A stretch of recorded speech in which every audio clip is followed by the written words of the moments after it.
La reciente tensión entre los sectores de la Casa Blanca y María Corina Machado, revelada de hecho por un artículo de Político, no es un simple desencuentro personal ni una anécdota mediática.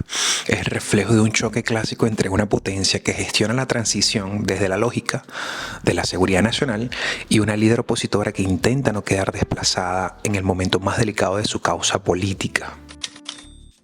El artículo, que lo voy a colocar en la descripción, muestra con crudeza cómo asesores cercanos al presidente Trump perciben estas declaraciones de Machado sobre las posibles elecciones en menos de un año como una interferencia directa a la estrategia estadounidense para Venezuela. Aunque se insiste en que ella sigue siendo personalmente apreciada, hay un lenguaje en el artículo que se utiliza en el artículo de egoísta, spoiler, no es una operación de María Corina Machado.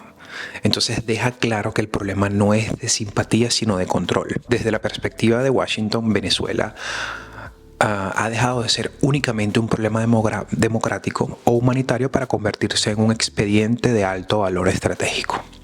La captura de Maduro, la liberación de los presos políticos, las operaciones conjuntas de seguridad y la reconstrucción institucional son presentadas como logros de una política de Estado orientada a la estabilidad regional. En ese marco, hablar públicamente de plazos electorales no es visto como un gesto democrático, sino como una presión innecesaria que puede generar expectativas internas. Think that Venezuela will be capable of holding a free and fair election? We have gone through that extensively, and we believe that a real transfer process with manual voting, total audit throughout the process could be done in 9 to 10 months. De hecho, dividir aliados y reducir el margen de maniobra del gobierno norteamericano. Entonces, por eso, aunque Machado nunca pidió elecciones inmediatas y matizó sus palabras señalando que todo depende de cuándo se empiece, el simple hecho de poner números sobre la mesa fue interpretado como una intromisión. Para Machado, sin embargo, el dilema es existencial.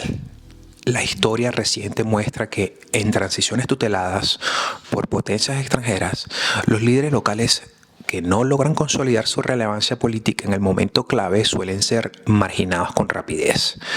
Guardar silencio absoluto implica el riesgo de que otros actores más manejables o más convenientes para Washington ocupen el espacio de interlocución.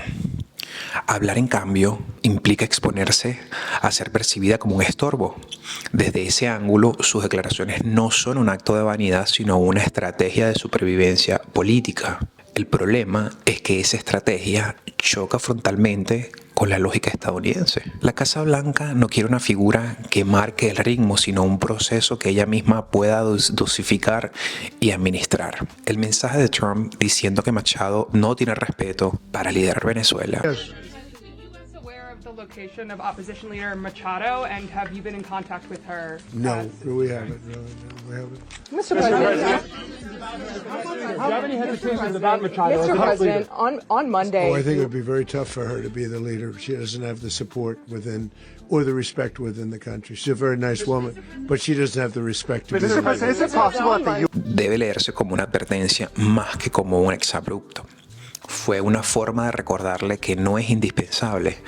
La posterior corrección del tono tras la reunión en la Casa Oval, en la oficina Oval, y el gesto simbólico del Nobel y todo eso fue táctica, motivado por el costo político que implicaría alienar a la diáspora venezolana y la cubana en Florida, que, como ustedes saben, tiene un costo político muy grande, pero ese respecto no es estructural ni garantiza poder real. Machado puede seguir siendo un símbolo, incluso una aliada visible, sin ser necesariamente una persona que toma decisiones importantes. Entonces, en el fondo, la discusión sobre los plazos electorales no es solo la superficie de un conflicto más profundo. La tensión entre la legitimidad democrática y el control del proceso es lo que importa aquí. Técnicamente, elecciones en 9 o 10 meses no son imposibles, pero políticamente son extremadamente frágiles. Un sistema electoral confiable requiere de un árbitro independiente, un registro depurado, acceso equitativo a los medios de comunicación para los candidatos, garantías de seguridad para los mismos y observación internacional creíble. Nada de eso se construye en unos meses, en un país que sale de un colapso institucional de un cuarto de siglo.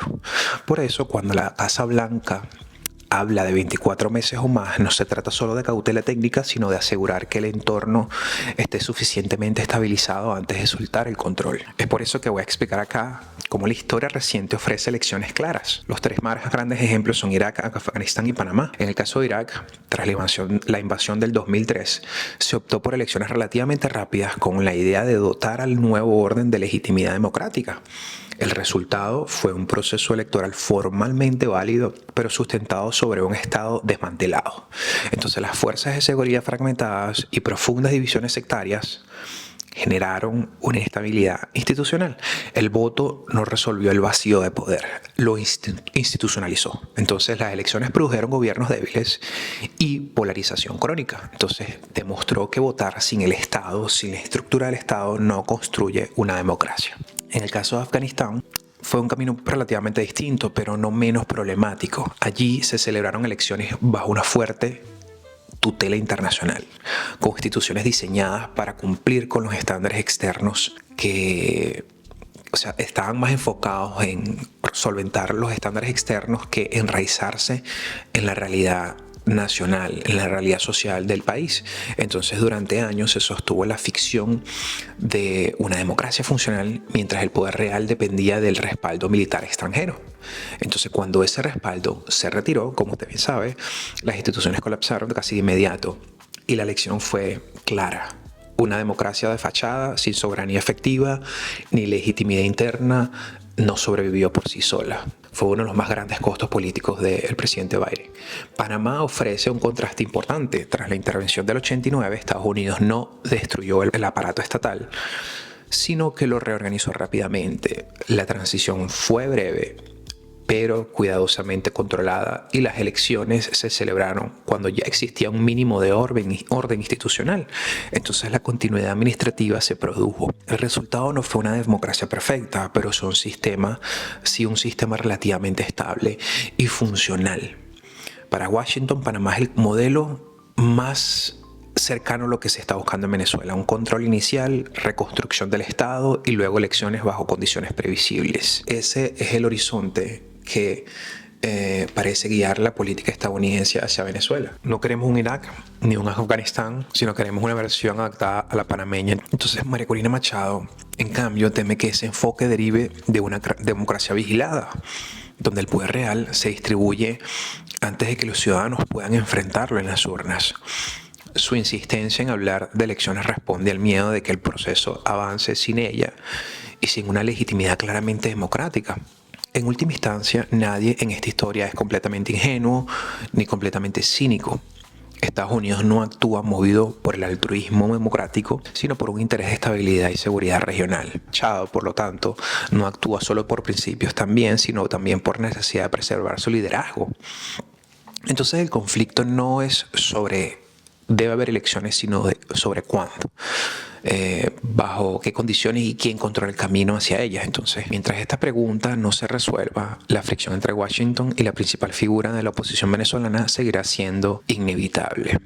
Ya yo decía que habían pasado varios meses sin que María Corina emitiera declaraciones realmente fuertes o declaraciones que permearan en la sociedad venezolana. Además de eso, está actualmente en Estados Unidos y está esperando que Estados Unidos la ayude a entrar nuevamente en Venezuela. Hemos llegado al final de este episodio. Por favor, déjame tus comentarios aquí abajo y por favor no olvides suscribirte a este maravilloso canal El Golpe. Así que te veo pronto.